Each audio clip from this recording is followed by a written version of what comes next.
Hey guys, tonight we're checking into a quiet little hotel in Summit Hills, Colorado, nestled right up against the edge of the Rocky Mountains. It's October, and there's that sharp crispness in the air, the kind that makes your breath puff out like cartoon clouds, and your bones feel just a little older than they did in the summer. You're watching your boots crunch over gravel as you make your way up the path to the Silver Pines Lodge, a two-story wooden inn that smells like pine cleaner and stale cinnamon potpourri. You glance up, room 2117. Your name's Daniel Rowe tonight. Now, don't let the sleepy mountain town vibes fool you, because this place, it's got secrets. And by the time you're done here, you might wish you'd just booked an Airbnb with better insulation. So, before you get comfortable, take a moment to like the video and subscribe, but only if you genuinely enjoy what I do here. Also, drop a comment with your current location and local time. I always love seeing where and when you're listening from. Now, dim the lights. Maybe turn on a fan for that soft background hum. And let's ease into tonight's journey together. You're Daniel now, a 57-year-old land surveyor from Utah. You've done this dozens of times before Drive Out Monday. Survey forested government tracts. File boring reports about things like erosion rates and tree line expansion. And return home by Friday for meatloaf night. You like the rhythm. You like that your wife still giggles at your dumb jokes on video calls. You like the way the lodge's soda machine makes everything taste like orange metal. And you like room 217 because the bed doesn't squeak. Tonight, you're tired. The sky's that fuzzy indigo. Half stars, half fog. You park your rental. A dusty gray sedan with the alignment off walk, the little path under the swinging pine cone-shaped porch light, and let yourself into the room. The door's heavy, the key card finicky, the carpet aggressively maroon. It smells like lemon disinfectant and heating coils. But hey, you've slept in worse. You kick off your boots, loosen your belt, and set your paperwork in that oddly shallow drawer beside the bed. The one that always sticks. The television's already tuned to some network movie about stolen treasure and bad Russian accents. You don't really watch it. You open a soda. You light a cigarette even though you know you shouldn't smoke indoors. You call your wife. It's a quick call. You hold the phone at a weird angle because the Wi-Fi sucks. You talk about the trees, the long day, the reports due by Thursday. She reminds you about your niece's birthday. You say you'll bring a little gift back from the mountains. You tell her goodnight, and then you lie down. That's it. That's all you remember. The camera zooms out now. A sleepy town nestled into the Rockies, lights flickering in modest windows. Somewhere, a snowplow beeps. Somewhere else, an elk grunts in the dark. And from room 217, nothing. Here's where it gets weird. Because when you don't answer your wife's morning call, she doesn't panic at first. Maybe you overslept. Maybe the alarm didn't go off. Maybe the cell signal dropped off, like it sometimes does out here. But the second call doesn't go through either. And by call number 3, her stomach drops. Daniel is not the kind of man who ghosts people, not even accidentally. You once drove 2 miles through a dust storm just to text goodnight with 1 bar of service. So she reaches out to your 2 coworkers guys you're supposed to meet at the forestry office that morning. She tells them something's wrong, something's off. They drive to the Silver Pines. The lodge clerk doesn't ask questions when they request a key. Small towns are built on trust and gossip. Room 217 is quiet. There's no do not disturb sign. The door is still locked from the inside. They open it, and there you are, face down near the bed, still in your night clothes, one arm bent beneath you, one hand holding a cigarette between 2 fingers, burnt down to the filter. The TV is still glowing faintly, showing some animated insurance commercial for local car loans. Nothing looks wrong. Nothing appears violent. But you're clearly not breathing. Historians still argue whether ancient peoples would read omens in mundane accidents like how a lamp fell or a plate cracked. But even in modern times, we sometimes feel it, that quiet, suffocating sense that something ordinary is secretly off. The coworkers don't know what to do. They call 911. They check for a pulse and recoil at your cold skin. The paramedics arrive. They find no signs of life. No blood, no bruises, no obvious injury.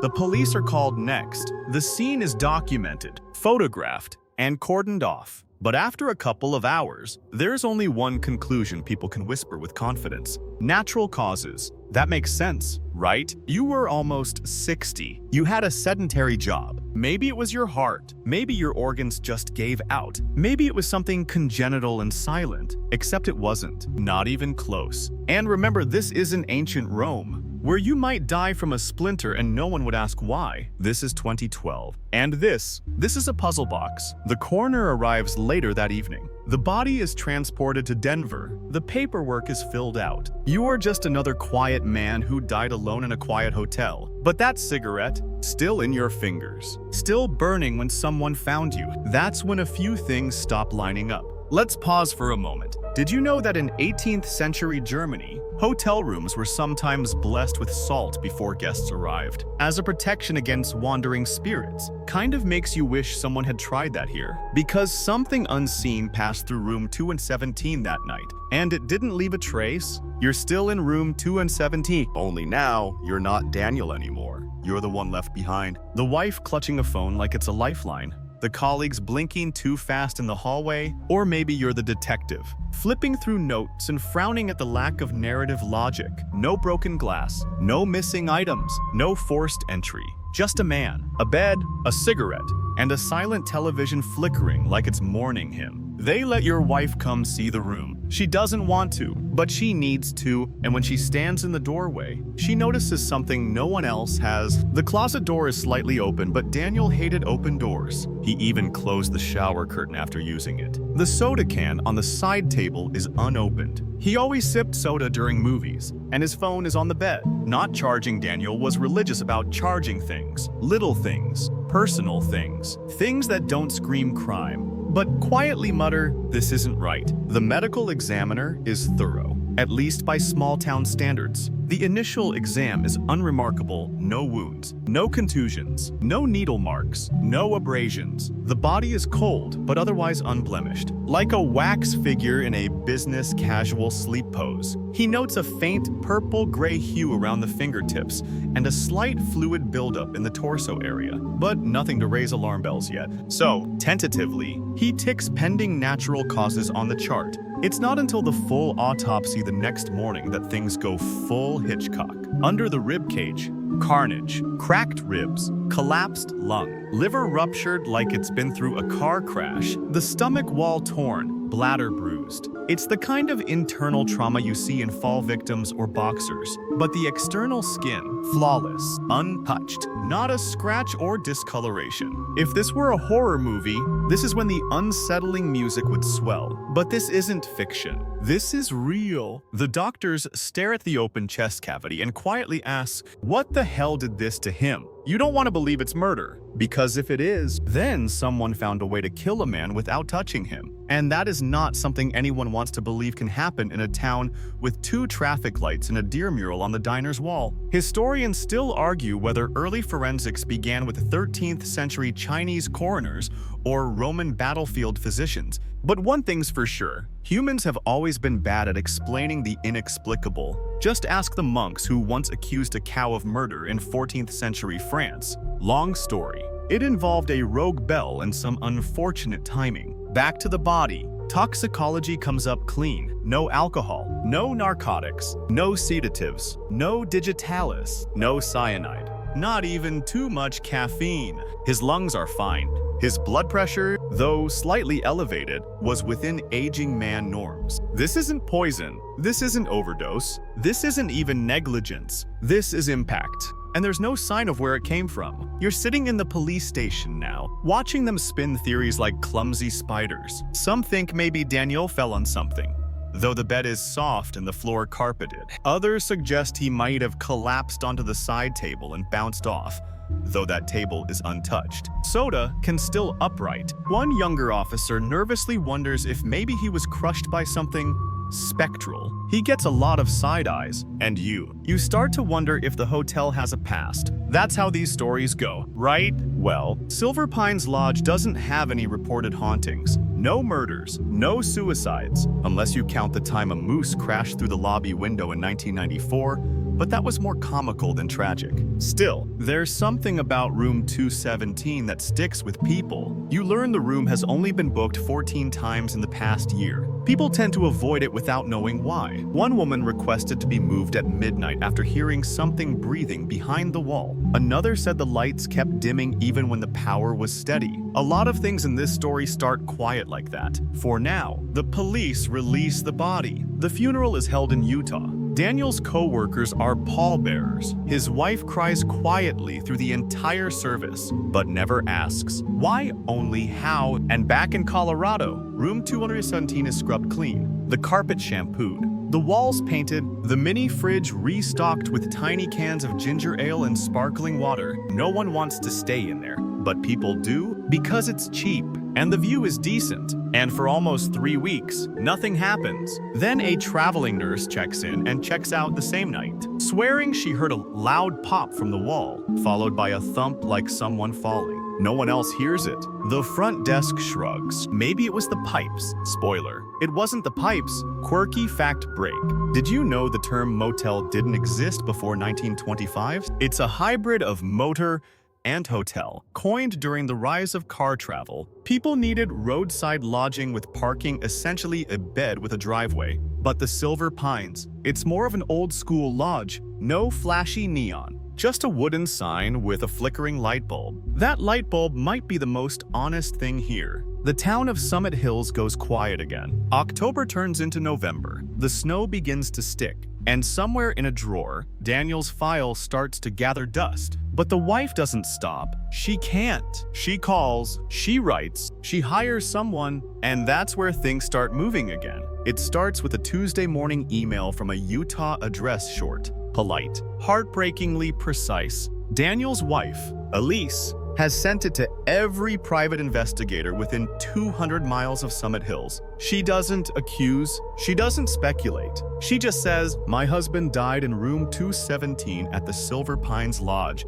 They say it was natural causes, but he was strong. His body was broken from the inside. No explanation has ever been given. I believe something was missed. I need help." Only one man answers. A private investigator named Cal Brennan, 63 years old. Ex-NYPD, wears corduroy like it's a badge of honor, has the world's slowest walk and the world's fastest intuition. Cal's not interested in the money though, Elise insists on offering it. He's interested in puzzles, specifically the kind where everything fits, except one very annoying missing piece. So you're with Cal now. He drives an aging green Subaru with a cracked dashboard and a glove box full of Werther's originals. He arrives in Summit Hills in early December. The streets already ghosted with frost. He checks into the same lodge room 210 and spends the first night just walking the halls, listening. You'd think he was sleepwalking. The way he stops to sniff the air near the vents, press his ear to the drywall, flick.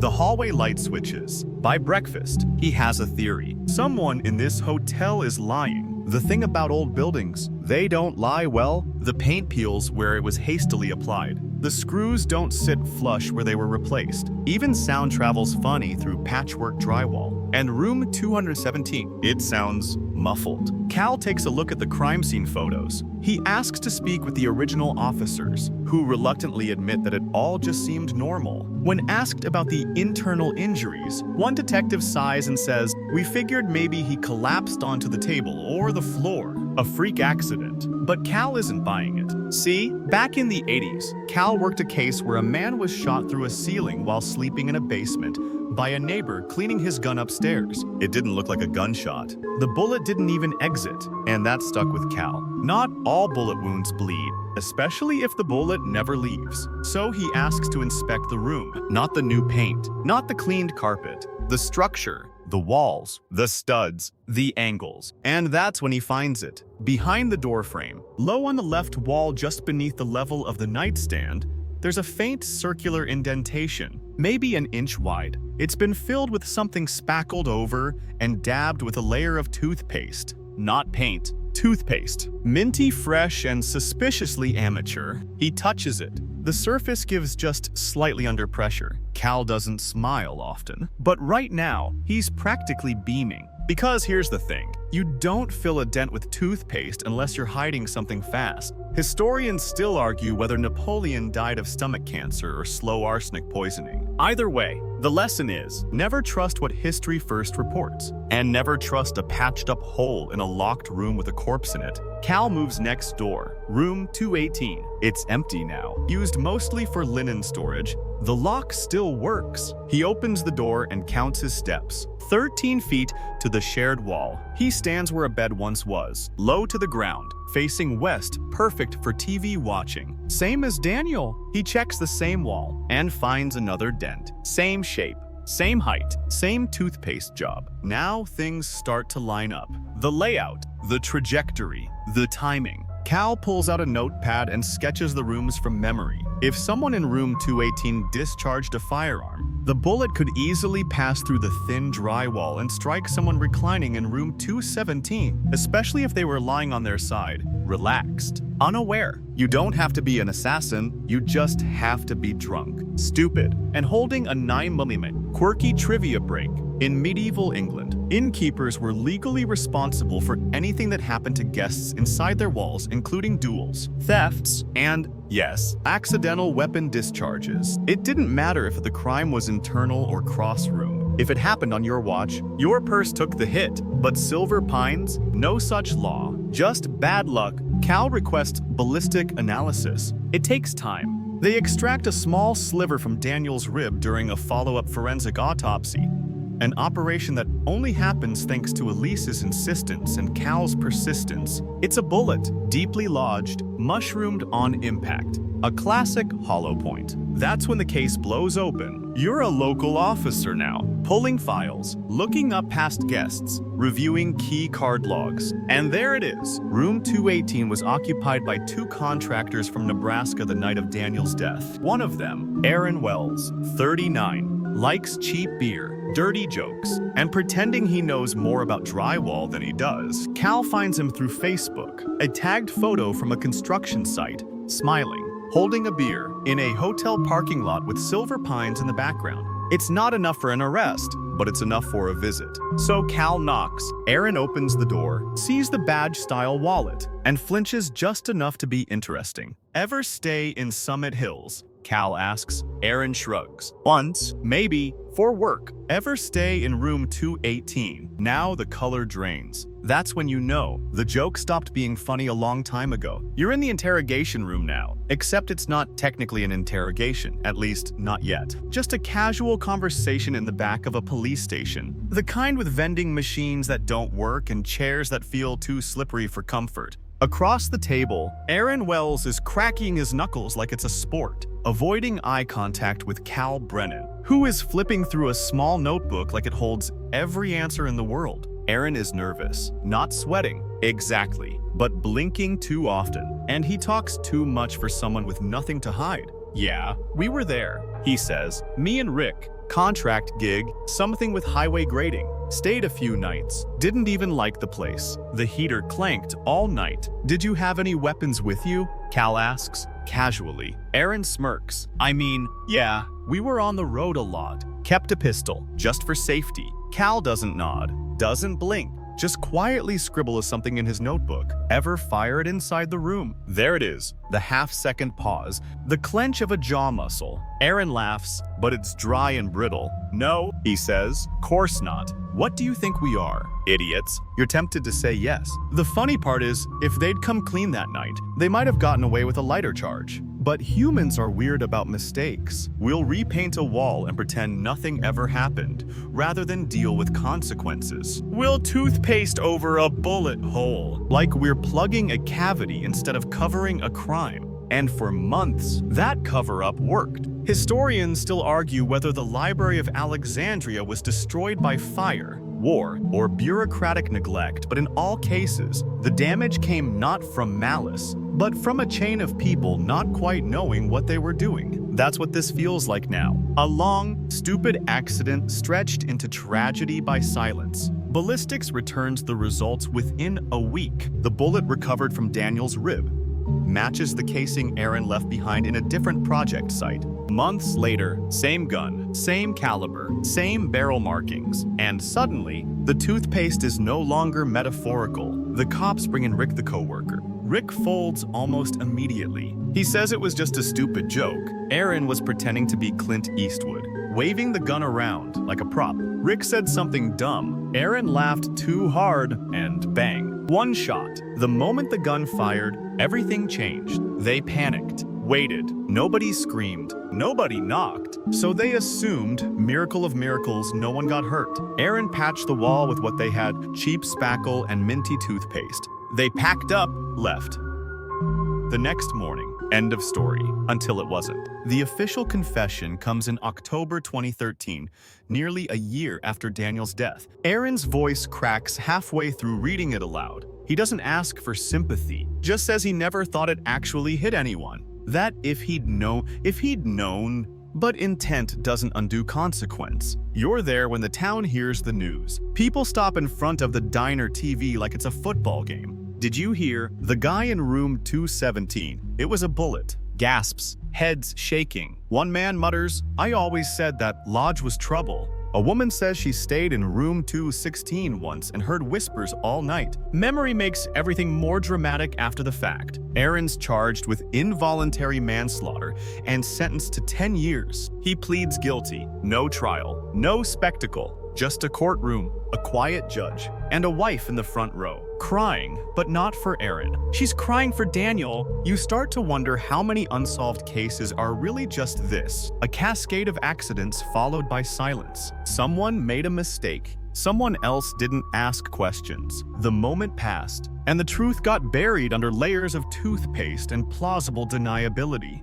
Quirky fact break. In 17th century Sweden, misfiring a gun indoors even accidentally required the shooter to walk the village barefoot for 24 hours, carrying a sign that read, "I am careless with fire." One wonders how that might have felt to Aaron barefoot in Colorado snow, holding a sign that says, "I didn't check the wall." Cal doesn't linger for applause. He sends Elise a final email with the words, "I hope this brings peace." Then he returns to New York, where he resumes his retirement by feeding pigeons and losing at chess in Central Park. And room 217, it never recovers. Guests start canceling last minute. A travel blogger posts a piece titled, "The Room That Watched You Die, It Gets Traction." The lodge owner, a man with spectacular denial instincts, tries to rebrand the room as the Pineview Suite, but no one bites. They eventually turns it into storage, but even the staff avoid opening that door. Funny thing about locked rooms, it's not the locks that keep things in, it's the silence. The assumption that if nothing looks broken, nothing was broken. But in this case, the silence was the loudest part. You're back in room 2117 now, but not like before.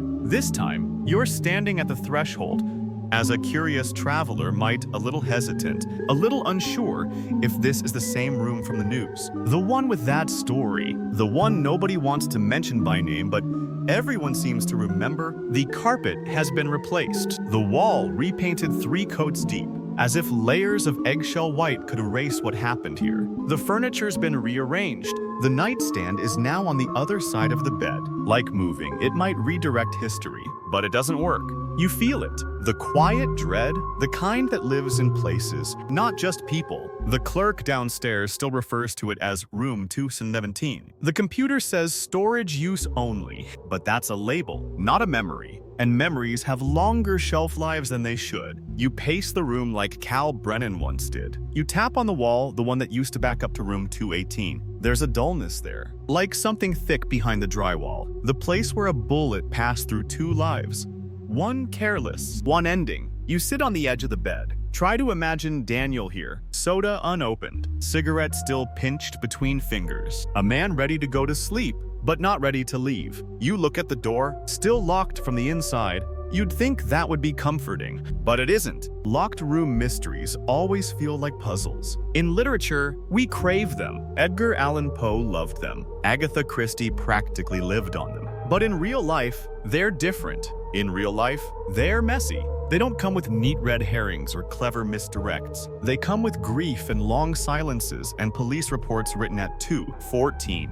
Nay, Historians still argue whether the first true locked room mystery dates back to the murders in the Rue Morgue in 1841 or earlier stories of hidden chambers and unbroken snow. But this wasn't Paris. This was Colorado, and the only footprints were in the minds of people who knew something didn't fit. The public never really let go of the case. Local forums debated it for years. Some thought the cops missed something. Others swore it was paranormal. One man claimed it was government sound weapon testing, and even uploaded diagrams. None of them came close to the truth. A dumb, drunken accident, shrouded in shame and sealed behind toothpaste and silence. And yet, somehow, that explanation didn't feel enough. Because how does something so ordinary cause something so permanent? Quirky fact time. In ancient China, investigators would sprinkle ashes around the body of a murder victim to detect footsteps. If the ashes remained undisturbed, they declared the killer was spirit-born, a romantic way of admitting they had no leads. In this case, the ashes were metaphorical, but the silence they surrounded, very, very real. You step into room 218. This one has been changed.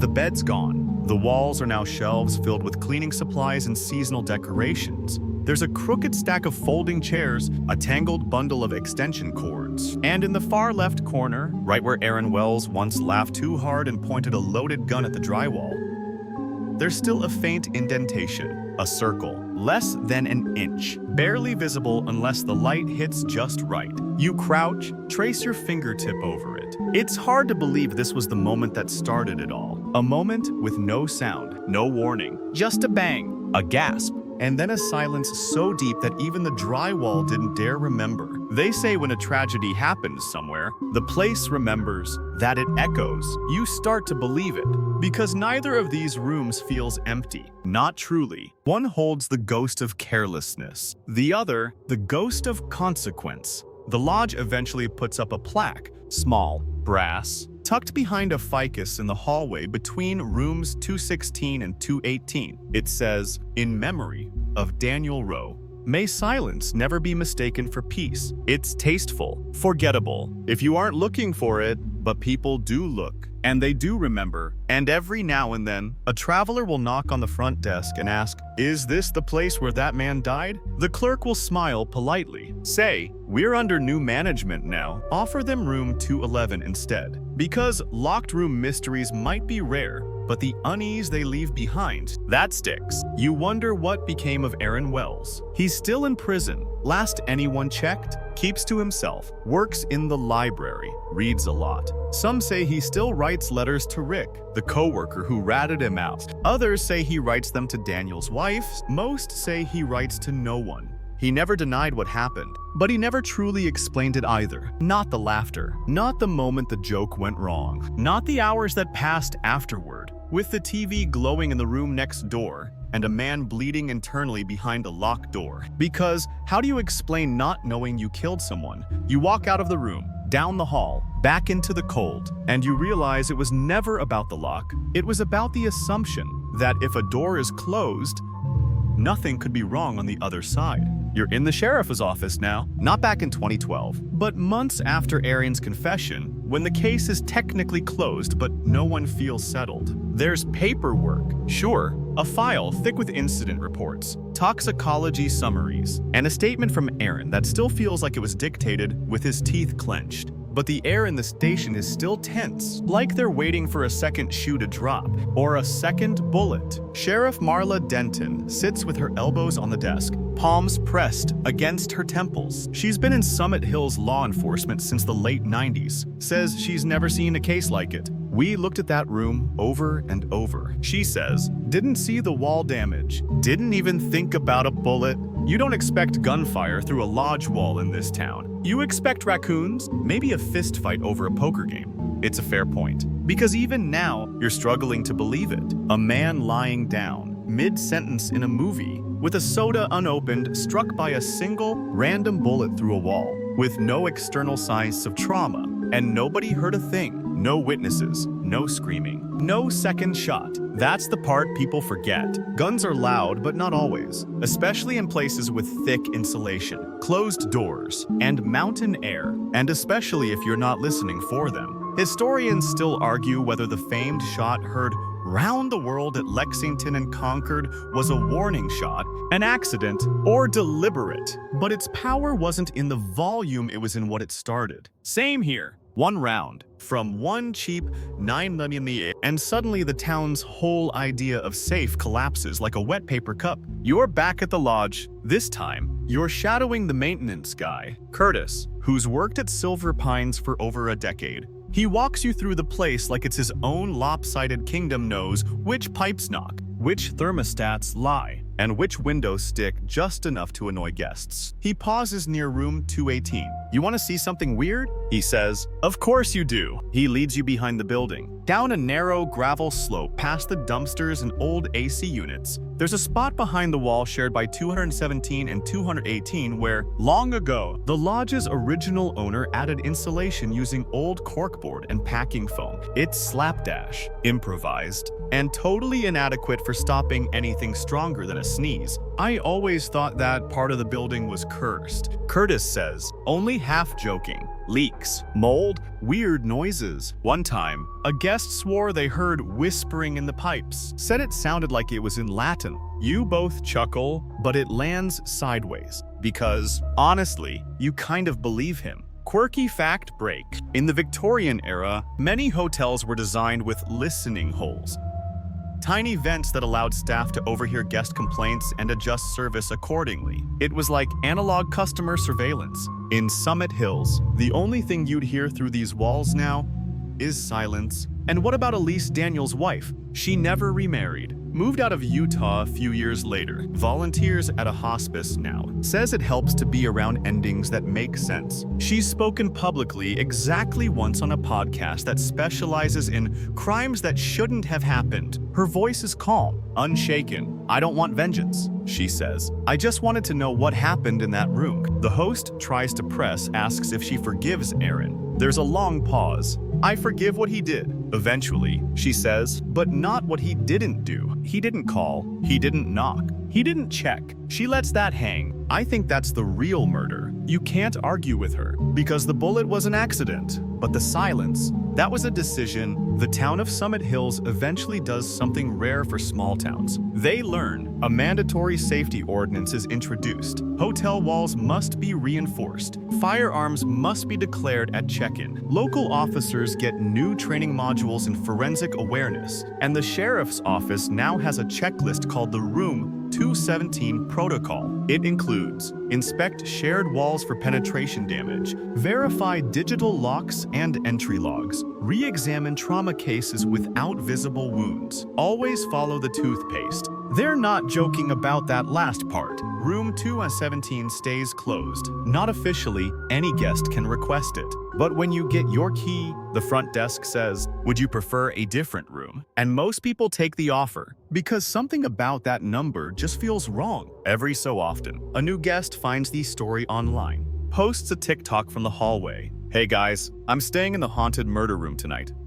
Wish me luck." They pan their camera across the beige carpet and off-white walls, chasing ghost clout. But the real haunting isn't what happens in the room. It's what didn't. No pounding, no shouting, no clues. Just the flicker of a TV and a man who died holding a cigarette like he expected to finish it. You're sitting in the Summit Hills Public Library now, thumbing through local news clippings from 2012. The fluorescent lights hum overhead. The air smells like dusty paperbacks and old HVAC filters. The librarian gives you a polite smile, one of those expressions that says, "Ask anything." But also, "Please don't." The article titles jump out like headlines from a sleepy town suddenly jolted awake. Forestry consultant found dead in hotel room. No foul play. Suspected in lodger's mysterious death. Out-of-state worker dies in locked hotel room, police baffled. They read like setups with no punchline, but that's because, back then, the punchline hadn't landed yet. And between the lines, you see it. The early grasping, the desperation to explain something that didn't want to be explained. One journalist suggests Daniel might have suffered a rare, undetectable aneurysm. Another wonders if low oxygen in mountain air triggered a spontaneous organ failure. A third notes, the victim had a soda and a cigarette, no sign of distress. In other words, he shouldn't be dead. which is a tough sentence to carry in print. Historians still argue whether the dancing plague of 1518 was caused by ergot poisoning, mass hysteria, or spiritual fervor, but all agree on one thing. Sometimes, when people don't understand something, they write the weirdest stories to cope. And that's what these clippings feel like. Little attempts to close a wound that never stopped bleeding. You flip to October 2013. A different tone. Arrest made in hotel shooting bullet was hidden in victim's body. Contractor confesses. A year of silence ends in locked room case. Daniel Rowe's family finally gets answers. The reporters still sound stunned. One article says, the case baffled everyone because the crime didn't look like a crime. A man was shot, but there was no blood, no hole, no noise, just a body and a locked door. A teacher from the local high school later uses the case in a critical thinking seminar. Her assignment: list all the assumptions made in the first investigation. Now challenge them. It becomes a minor local tradition every fall. Her class reenacts the timeline using cardboard room mock-ups and paper bullets. They call it the Room 217 exercise. You leave the library and walk to the lodge again. You're not staying this time, just passing by.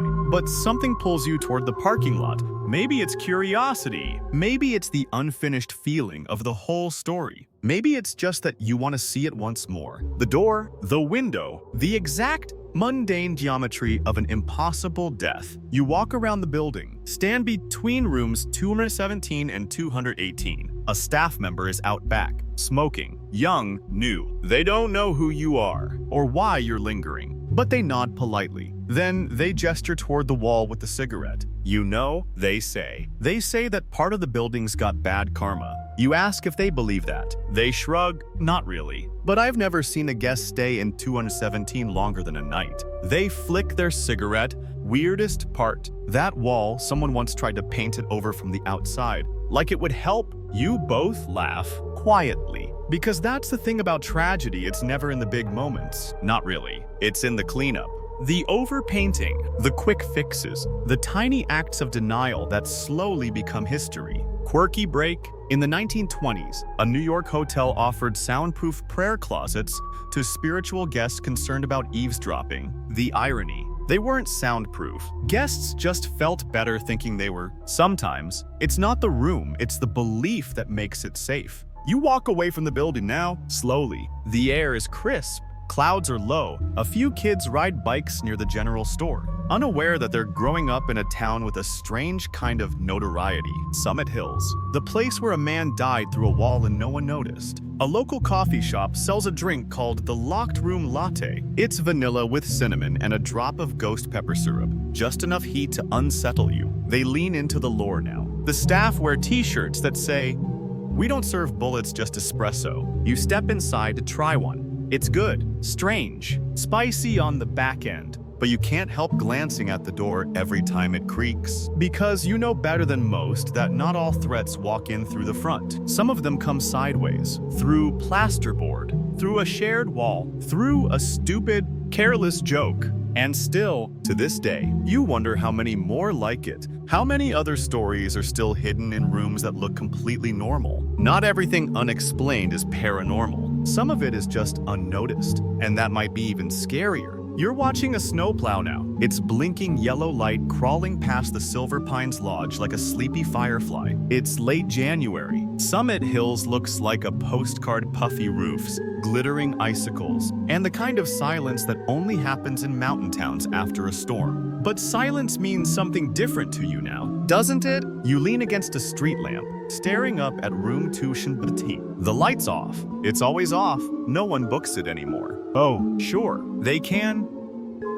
The reservation system still lists it, but somehow, every traveler who plans to stay there ends up changing their mind. One claims a weird smell. Another says the mattress was too firm. A third simply says, "I don't know. It didn't feel right." So it stays empty. A perfectly made bed, crisp sheets, one remote control, wiped clean. It's a shrine disguised as a budget room. And what about room 218? That's the part that still gets under your skin. Because unlike 217, 218 has moved on. Guests come and go. No one seems to notice. Families with toddlers, retired hikers, a guy who plays violin at a wedding down the hill.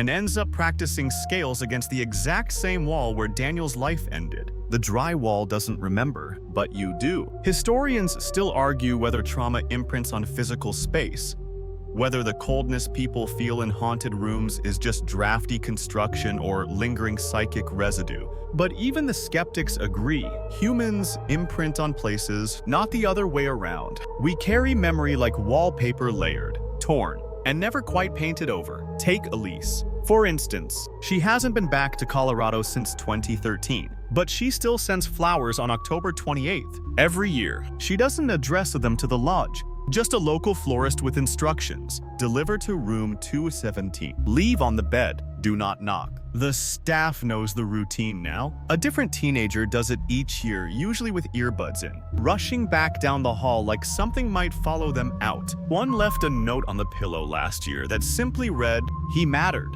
You like that? Because that's the part people forget in locked room stories. It's not just the how, it's the who. And Daniel Rowe, he mattered. He wasn't a symbol. He wasn't a twist ending. He was a man with bad knees and a good marriage. He liked root beer and always folded his socks before packing. He once cried watching an animated movie about dogs. He used M-dashes incorrectly in emails, and he always double knotted his shoes even when he wore loafers. He didn't belong in a mystery, but mysteries don't care. And that's the quiet horror of room 217. Not that it was locked, but that what happened inside was so ordinary, so quietly irreversible that it disguised itself as routine. Quirky fact break. In 15th century Venice, there were designated confession windows carved into the walls of churches, small grates where you could whisper sins into the dark.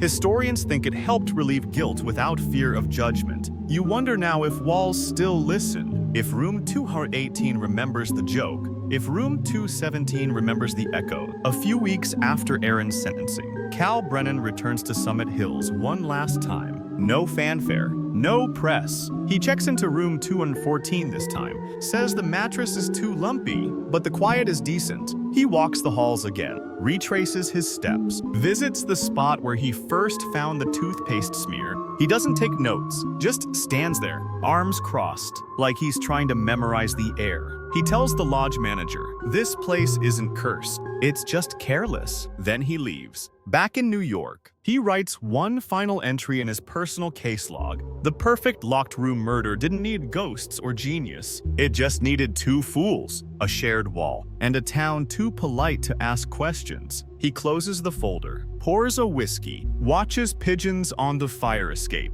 And you're starting to wonder how many other unsolveds are out there, hiding behind toothpaste and drywall. There's something especially eerie about a crime that almost wasn't. If that bullet had landed 2 inches lower, it would have struck the mattress. If Daniel had taken just 5 more minutes to call his wife, he might have been standing up. If Aaron had fired 1 second later, Daniel would have shifted positions, and maybe it would have grazed instead of killed. But none of that happened. Instead, it was precise chaos, a 1 in a million trajectory. The kind of randomness that chills deeper than malice. Because you can explain evil, you can't explain that. You take one last walk past the Silver Pines Lodge before heading out of town. The pine trees sway in the wind like slow metronomes. A couple of kids chase a frisbee near the frozen picnic area. You spot a bird perched on the vacancy sign, tilting its head like it's watching you leave. You glance up again. Room 217. Empty window. Curtains drawn. Locked from the inside. Still, you're back in your car now, rolling down the winding road that snakes away from Summit Hills.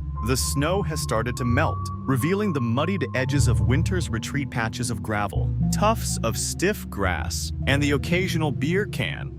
Someone forgot to pretend they didn't see. Your fingers tap the steering wheel in rhythm with a song you're not really listening to, but the image won't leave you. That door, that keycard slot, that quiet body curled around a still warm cigarette. You've read about locked room mysteries before, devoured them as entertainment. The old tropes, poisoned ice bullets, hidden passageways, murderers disguised as furniture. They always felt so theatrical, so impossible. But room 217 rewrote the rules. There was no magician here, no labyrinth, Just two men, one wall, and the kind of silence that should never exist next to the sound of laughter. It's the silence that did it. That's what sticks. Back at the Summit Hills Sheriff's Office, there's still one drawer labeled Row Daniel, open closed. That's how they list it, open/closed. Because legally, the case is solved, but morally, philosophically, emotionally, that drawer never really shuts. Historians still argue whether the concept of closure even existed in ancient cultures. Some say grief was seen as cyclical, not linear, that you mourned in seasons, not stages. Others point out that people were too busy surviving to worry about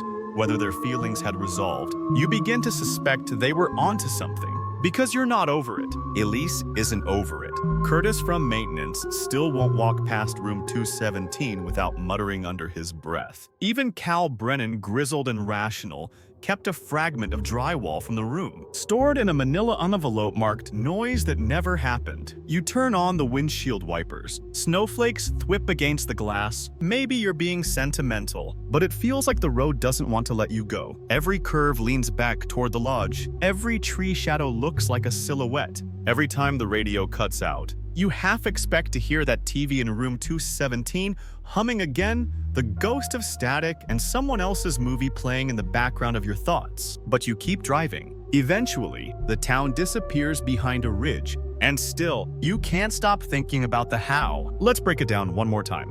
A bullet, fired in jest. Drywall barely thicker than cardboard. A man reclining on his side, facing the television. The angle, the timing, the trajectory, everything lined up. The bullet enters, no exit wound, lodges in soft tissue, internal damage, catastrophic. No external blood, no scream, no clue. It's the kind of thing you'd never believe unless you saw it. And even then, you'd second guess. You park at a gas station 50 miles out, stretch your legs. The sky is that pale winter blue that always feels like it's trying too hard to be cheerful. You buy a snack, half read a newspaper article about snowfall projections, and overhear someone say, "That case in Summit Hills, the lodge guy, they're still talking about it." A decade later, quietly, like whispering the story too loud might reopen it. Back in the car, you start making mental notes. You remember how the hotel manager tried to cover up the incident, at first not maliciously, just defensively. Business was already slow. A death in a room was one thing. A murder? That could bankrupt you, even though Aaron Wells hadn't meant to kill anyone, even though it was, technically, an accident. That's another word that's lost all meaning. Accident. It's supposed to comfort. It doesn't. Accident means avoidable. Accident means a second chance that never came. You recall how the medical examiner missed the bullet the first time. No blame. Really? The damage looked like blunt force trauma. And without an entry wound, who would think to scan for a projectile? They assumed heart failure. Natural causes. You think about how many things in life are assumed. Assumptions are what locked doors are made of. Quirky fact break. Did you know that in the 1800s, locksmiths were among the highest paid artisans in France? They were trusted with secrets, vaults, even confession boxes. But they often said the most dangerous doors were the ones locked in the mind. Not metaphorical, just unchallenged. Like the assumption that a hotel wall could protect you, or that a joke couldn't kill, or that people would tell the truth when things went wrong. You're back on the highway now, passing pine trees, billboards. One advertises a new ski lodge, modern walls, peaceful views. You almost laugh. But then, somewhere between mile marker 112 and 113, it clicks. Room 217 wasn't cursed. It wasn't haunted. It wasn't even unique. It was just unlucky. And that might be the scariest thing of all. Because if something that bizarre, that precise, that random could happen once, what's stopping it from happening again? You're standing in your bathroom now, miles from Summit Hills. Brushing your teeth in front of the mirror, you pause mid-scrub, toothpaste foaming, and laugh softly because yes, toothpaste. The detail you can't unsee. A smear of minty filler that once masked a bullet hole. Ordinary, domestic, almost funny. But it worked, didn't it? For nearly a year, that little dab of toothpaste erased a crime. You rinse and spit, turn the faucet off, but the silence that follows, it's a little heavier than it should be.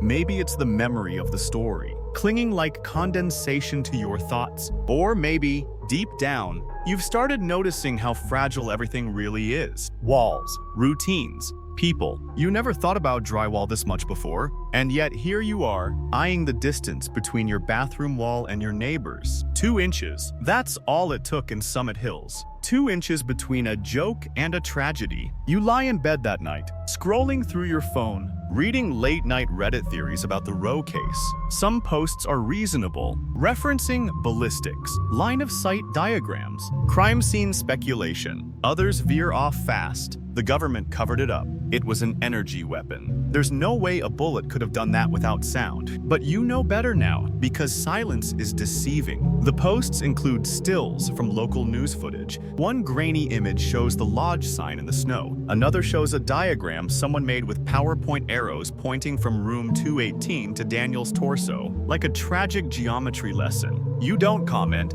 just scroll. It's tempting to say the town was cursed. That room 217 had bad energy. That something metaphysical seeped through the drywall and took Daniel. But the truth is simpler, more chilling. It wasn't a ghost. It was a guy named Aaron with a beer in one hand and a Glock in the other, laughing too hard at nothing. Historians still argue whether Occam's razor, that principle that the simplest explanation is often the correct one, was truly William of Occam's invention, or just a medieval rebrand of even older logic. Either way, it fits here. No demons, no conspiracy, just a stupid, quiet shot through a stupid, quiet wall. You roll over. Sleep doesn't come easy, because it's not the horror that keeps you awake. It's the ordinariness of it all. Daniel Roe could have been anyone, a guest in any room, watching any movie. He didn't provoke, didn't fight, didn't run. He just existed, and that was enough to make him a victim. The next day, you get curious. You call the Silver Pines Lodge. A voice picks up young, polite, mildly bored. Hi, I was wondering, is room 217 available for booking? Silence, a shuffle of keys, a clack of a keyboard. Then, I'm sorry, that room's currently unavailable. You ask why? Maintenance. Of course. You say thank you and hang up. You know better. There's no maintenance. There's just memory. That room holds a shape no vacuum can erase. A shape made of angles, echoes, and unanswered questions. A shape no one wants to sleep next to. Quirky fact break: some Japanese hotels still follow the custom of skipping room 4 due to its association with death. The word for 4 sounds like the word for death in Japanese. In Summit Hills, they didn't skip the number, but now no one requests it either. Back on your laptop, you find an old interview with Erin Wells, public defender. She's gray-haired, steady-voiced, and deeply weary. I don't think he meant to kill anyone, she says, but I also don't think he ever fully understood what he did. He fired a weapon indoors, then he patched it up like drywall. Trauma was the same as drywall damage. She closes with a line that sticks with you. Guilt isn't always a feeling. Sometimes it's just a vacancy where a feeling should be. You open a new tab, search for the floor plan of the Silver Pines Lodge. It's blurry, a scan of an old brochure from the early 2000s. The rooms are laid out like a child's drawing, simple rectangles, neat labels. Room 217 sits center right. Room 218 hugs it like a shadow. No frills, no trapdoors, just 2 rectangles, and one terrible connection. You remember what Cal Brennan said, "This place isn't cursed, it's just careless." And that, somehow, feels worse than a curse. Because curses are personal, carelessness is contagious. So you shut your laptop, stand by the window, watch the street below. It's just another normal day. People rushing, doors opening and closing, laughter echoing faintly from somewhere unseen. You touch the wall beside your bookshelf. Thin, dry, solid until it isn't. You're back in Utah now. Not for you this time. You're walking in Elise Rose shoes. The house is quiet, not somber, not sterile, just lived in. A tidy kitchen, a crooked row of spice jars, a small potted cactus named Gerald that Daniel used to joke was their 3rd child because it never died, just persisted. There's a framed picture by the fireplace, Daniel and Elise in Yosemite, both wearing sunglasses too big for their faces. The kind that say we're pretending to be tourists, even though we've hiked this trail every year since '91. You walk through the hall. It smells like lemon polish and quiet resolve, a scent with backbone. The guest room still holds Daniel's travel gear, a duffel bag, his spare boots, a clipboard with the last forestry maps he printed. Elise hasn't cleared it out, not out of grief, but out of principle. There's a difference. She tells you in a voice that has turned her pain into posture. I want people to remember, she says, but I don't want them to remember him as a headline. She sits at the table, fingers wrapped around a mug of tea, the same brand Daniel always used, green tea with toasted rice, a flavor that smells like warmth even when it's gone cold. He wasn't dramatic, she says, so his death shouldn't have been either. But it was. It was the most dramatic thing that ever happened to a quiet man. You ask if she's angry. She nods, but not in the way you expect. I'm angry that people keep calling it the perfect murder,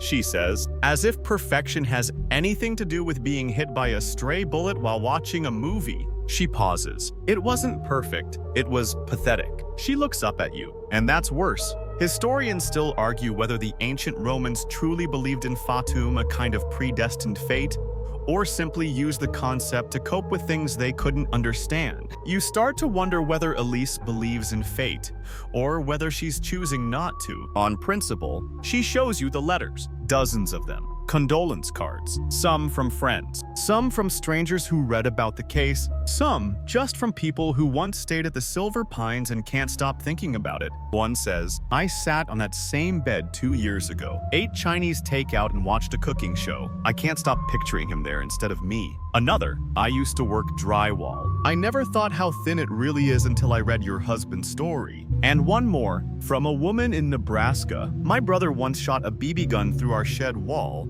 and broke a lawn ornament. He didn't tell anyone for years. I think of him now and wonder what silence can grow into if you feed it long enough. Elise keeps all the letters in a shoebox. It's labeled Echoes. You sit with her a while longer. The clock ticks. The heater hums. She doesn't cry. She just keeps her palm on the table like she's remembering something that happened under it. I used to tell Daniel he was too careful, she says, triple checking locks, packing 5 pairs of socks, leaving the stove light on so I wouldn't bump into anything when I got home. She smiles. Turns out, the one time you need to be careful isn't always your choice. You step outside. The sky is overcast, mountains in the distance. The wind smells like impending snow. You get in your car, but you don't start it right away. You just sit, watching the row house, watching the curtains flutter slightly behind glass, wondering how a life so neatly arranged could end with such chaos. And you think about Aaron again, still in prison, still avoiding interviews, still, by all accounts, pretending he didn't mean it. Not in a malicious way, just in that slippery, fragile way men like him justify harm. I didn't know the wall was thin. I didn't think it would go through. I didn't hear anything after. I thought it was fine. But fine is such a dangerous word. Fine is what we say when we're hoping no one looks too closely. Quirky fact break. In Iceland, there's a belief that houses must be built around the homes of hidden folk. Huldufolk, because disrupting their spaces brings misfortune. Builders even reroute roads to avoid these invisible dwellings. Whether or not you believe in elves, there's something powerful about the idea that space remembers what we forget. Room 217 remembered. Even when nobody else did, as you drive away, the wind picks up. Pine trees whip lightly in the distance. The road ahead curves gently east. You flick on the headlights, watch them stretch through the fog, and think Daniel didn't have a tragic life, just a tragic end. But maybe that's the cruelest part. Not all mysteries start with a motive. Some just start with a sound no one hears. You're in a bar now, not the bar. Aaron Wells's favorite dive closed years ago, replaced by a strip mall nail salon and a vape shop that smells like watermelon dust. But this one has the right vibe. Dim lights, chipped coasters, and the kind of menu where everything is listed under $10 because the bartender refuses to reprint anything. You're here because someone knew him, not a friend. Aaron didn't really have many of those, but a guy named Tony, who worked a few job sites with him. They're the kind of men who remember coworkers by the tools they borrowed and never returned. Tony sits across from you with a beer in one hand and the other hand gesturing vaguely in midair, as if he's still holding a hammer. Aaron? He says, yeah, I remember Aaron. Funny guy. Dumb as bricks, but funny. always cracking jokes with that little toothpick in his mouth. You ask what kind of jokes? Tony snorts, the kind that make HR departments nervous. You ask if he ever saw Aaron with a gun. Sure, he says, kept it in the glove box. Said it was just in case. I told him once, you're more likely to shoot your own foot. Guess I was half right. The bar is warm, the kind of warmth that sticks to your skin, heavy with the scent of fryer oil and unspoken stories. You sip your drink and listen as Tony continues. He wasn't a bad guy, you know. Just never thought past 5 seconds. Everything was a joke. Even after Summit Hills, he was still making wisecracks, but you could tell it rattled him. Tony leans in. After the arrest, he didn't say much, just kept asking me, how could it go through the wall like that? I didn't even hear anything. Like he couldn't wrap his head around it, like the silence betrayed him. You thank Tony, you leave a tip, you step outside, and the cold air hits you like a question you don't want to answer. Because Tony's right, Aaron wasn't evil, he was unserious. And when unserious people hold serious things like guns, or secrets, or the weight of someone else's life, it always ends in silence. Historians still argue whether the myth of Pandora's box was originally about punishment or curiosity, but the detail most forget, it wasn't the monsters that lingered, it was hope left behind in the box. You wonder if Aaron ever found that hope again, or if he left it wedged in the drywall with the bullet. You check the prison roster later that night. Aaron's still there. Cell block C, prisoner AA34, 2 years left on his sentence, unless he earns early parole. There are no updates, no interviews, no apologies, just silence. The same kind that filled room 217 after the TV cut to black. The same kind Daniel's wife sits with every evening before she turns off the hallway light. The same kind you now carry in your chest. Like lint collecting in a pocket you forgot existed. You think about the early reports again. The assumptions, natural causes, sudden collapse, a quiet death. Because no one wants the explanation to be stupid. We expect villains in stories, malice, schemes, poison, hidden knives, not drywall, quirky fact break. In some ancient cultures, they buried the tools used in a death alongside the deceased, even if the death was accidental. A plow, a ladder, a cooking pot, as if to say, this object played a role, it must atone. You wonder what they'd bury for Daniels. A bullet, a soda can, a patch of toothpaste. You're back home, sitting at your kitchen table. Staring at the wall, you try to imagine how it all looked, minute by minute. 6:38 point. Daniel texts Elise, talk in 5, 6:40, yes, no. He checks into room 270, unpacks his duffel, kicks off his boots, cracks open a soda, 6:44. TV's on, volume low, static hum in the background. 6:47 p. Aaron laughs at something Rick says, pulls the gun out. It's always been just a prop to him. 6:48. A finger slips. A shot fires. The sound muffled, misdirected. Rick shouts. They freeze. No screams from next door. No crash. No thud. 6:49 p. Silence. 6:50 p. And as Aaron stares at the wall. Did it go through? Rick asks. Aaron shrugs. 7:01 p. Mouth. Aaron gets out the toothpaste. 7:08 p. Now. Daniel's TV is still on. The cigarette has burned halfway down. His heart has stopped. And nobody knows. Not for hours. Not until the next day. When Elise calls. When the coworkers knock. When someone says, he's just sleeping weird. Only he's not. He's gone. Through a wall, without a sound. You're watching a documentary now. Not one of the sensationalized true crime shows with ominous strings and jump cuts, but a quiet one.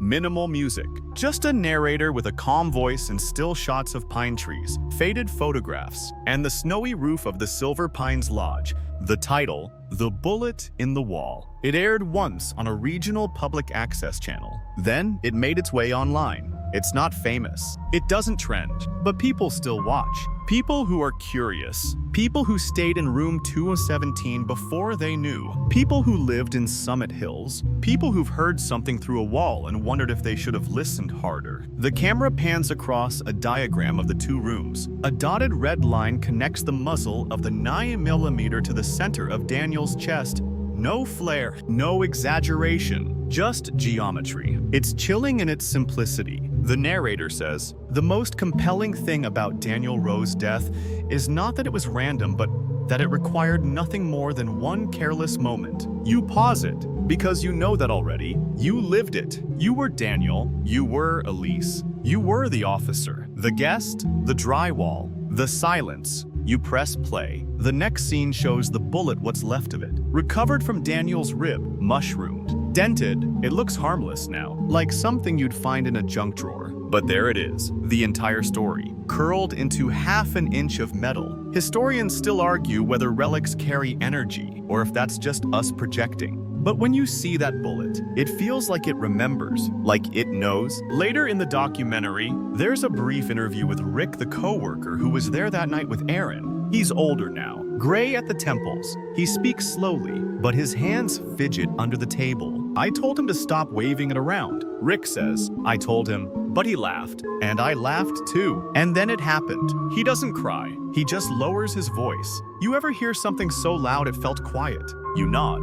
Because you have. The film ends with a long shot of room 217's door. It lingers there. The wood looks faded. The brass numbers slightly tarnished. Nothing overtly eerie, just still. Still in a way that feels like it's trying not to breathe. Then the credits roll, and you sit in the silence. Not out of reverence, but because it feels honest. Later that evening, you take a walk. The sky is heavy with clouds, and the air smells like wet pavement and pine. You pass an apartment complex where someone is watching TV, the glow flickering through half-closed blinds. A muffled laugh track rises, then fades. You stop, stare, wonder what's behind that wall, wonder if they know how thin it is. You keep walking. Your phone buzzes an alert from a news site. Another accidental shooting? Different state. Similar story. A gun discharged without intent. A neighbor wounded. No motive, no warning. Just a bang through a shared wall. You don't click it. You already know how it goes. Quirky fact break.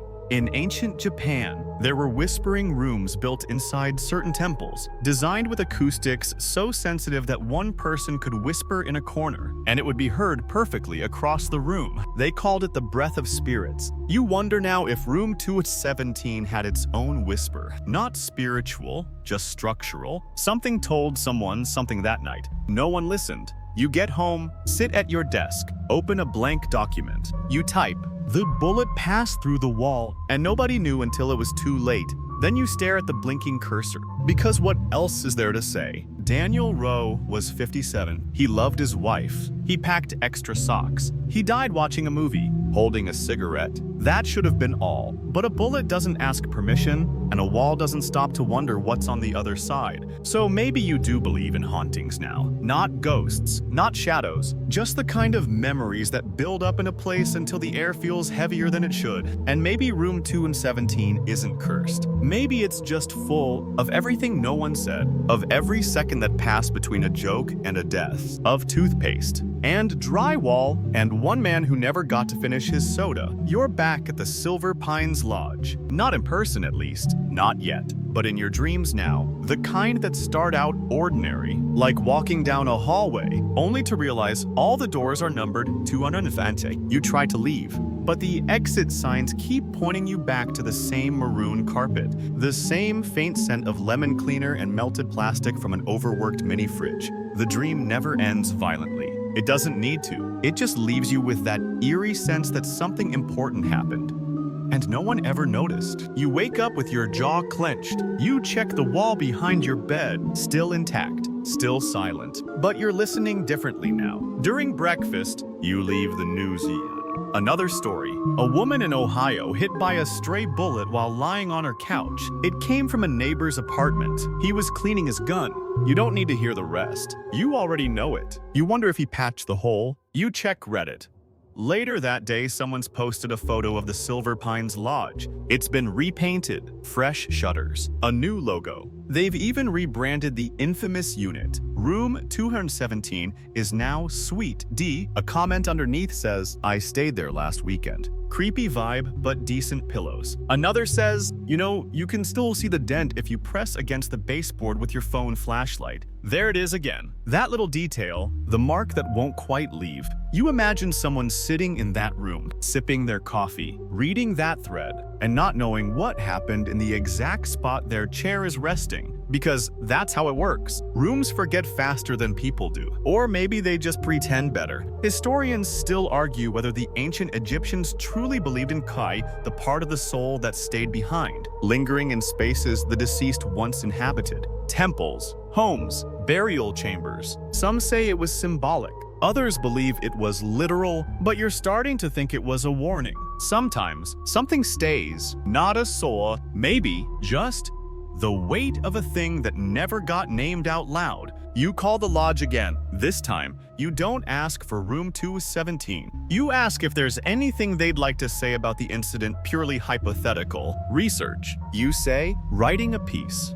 Just curious. There's a pause. Then the clerk says, "We don't talk about that anymore." You wait, but I'm sure someone will. They add. People always do. They hang up. You sit there, phone in hand, staring at the ceiling, and you think, what's the opposite of closure? Not chaos, not mystery. Maintenance. Paint it, patch it, rename it, move on, like it never happened. But it did. Daniel Rowe died in a locked hotel room because someone fired a weapon through a shared wall. He wasn't targeted. He wasn't warned. He wasn't discovered until the next day. The bullet remained inside him, misidentified as blunt trauma. His death was labeled natural, then odd, then impossible, and finally, criminal. But only because one man, the last man still asking questions, found a smear of toothpaste and asked why. Quirky fact break. In 17th century England, coroners were required to carry death sticks, long wooden rods they'd use to examine corpses without touching them. It became customary to tap 3 times before beginning an inquest, as if knocking on the door to the other side. You wonder now if anyone ever tapped on Daniel's chest. Would the echo have said something? You pull out your notebook, write down everything you know. You draw the layout of the rooms again, mark the trajectory, note the bullet's path, list every person who missed it, and every person who wished they hadn't. Then you draw a small square near the wall. You label it where the silence started. You stare at it. Because that's the thing about mysteries. They don't always need a secret to survive. Sometimes, they just need enough people to stop talking. So you decide you won't. You'll tell this story. You'll leave the door open, not literally, but narratively. You'll let people walk into it and feel the weight of a soda can left unopened, a TV humming into no response, and a cigarette burned down to nothing between fingers that never moved again. Because some rooms should never go quiet, and some stories shouldn't be patched over. Not with paint, not with time, not with toothpaste. You're back in room 217 one final time. Not in body, not even in dream. You're there in thought, in that strange, heavy way memory occupies physical space. The carpet has been replaced, but you still know where the stain was. The walls are repainted, but you can still feel the indentation. You can't hear the bullet, but you hear what came after. Nothing. It's late. The hallway is dim. The air conditioning hums like a secret. Somewhere down the corridor, ice clinks into a plastic bucket. The kind of small, domestic sound that never made headlines, but always happens between them. Inside the room, everything looks fine. That's the danger of fine. The bed is made. The nightstand is polished. The TV remote is aligned parallel with the edge of the dresser, an accidental symmetry that would have pleased Daniel, who always straightened things without realizing it. You sit on the edge of the bed. The same edge where the damage was silent and internal, where no blood stained the carpet, where death came like a whisper through the wall. And you try to imagine it again. Not the moment of the shot, but the moment after, the stillness, the flicker of the movie still playing, the soft pop of static as the credits rolled, the cigarette burning slowly between relaxed fingers. A man watching a story he'd never get to finish. That's the part that breaks you. He didn't know he was dying. he just never got up again. Historians still argue whether we fear death itself or simply the idea of not finishing things. But Daniel wasn't afraid. There was no time to be, there was no sound, no struggle, no suspect, just cause and effect, concealed in plasterboard and timing. And now, the room feels like it's trying to forget. But you won't let it. You place your hand on the wall, the one between 207th and 218th. Just drywall and studs. The kind of barrier meant to divide, not destroy. It failed. You whisper, "I remember," not because the room needs to hear it, but because you do outside. The wind rustles the pine trees. It sounds like whispering if you're the poetic type, or just breeze. If you're not, the sky is the color. Vincent letters, soft gray, just beginning to fade into night. You turn off the lamp and sit in the dark, not in fear, but in presence, because the locked room mystery has been solved, but the locked feeling remains. The quiet unease that something so precise, so ridiculous, so unrepeatable happened, and might, somehow, happen again. Because walls aren't shields. Silence isn't safety, and carelessness is never quiet forever. You rise, open the door, step into the hallway. It clicks shut behind you. Room 217 stands empty again. But this time, not unnoticed. This time, it's remembered. So now you're home, or maybe still in the car, or still awake. Phone dimmed to night mode. Fan humming softly in the corner of your room. Either way, you've made it. Through the story, through the silence, through the space between one side of the wall and the other. Let it settle now. Let your breath slow. The story's done telling itself. No more bullets, no more patch jobs, no more cigarette flickers or muffled laughter slipping sideways into something irreversible. You're safe here. The only sounds are the ones you expect. The rustle of your sheets, the creak of your bed frame, the gentle wind outside your window, nudging the trees like it's asking permission to pass. Remember Daniel Rowe, not for how he died, but for the quiet way he lived routine. Steady, kind. The kind of person who made the bed in hotel rooms and folded maps when he was done with them. Let his story remind you that sometimes things don't make sense. And that's okay. Some answers arrive late. Some justice moves slow. Some echoes fade eventually, not because they're forgotten, but because they've been heard. So close your eyes now. Let your mind drift where it wants. Nothing's pressing. Nothing's loud. Just a locked door, a solved mystery, and the soft promise that the night will hold still for you now. Sleep well. Sleep safe. Sleep quiet.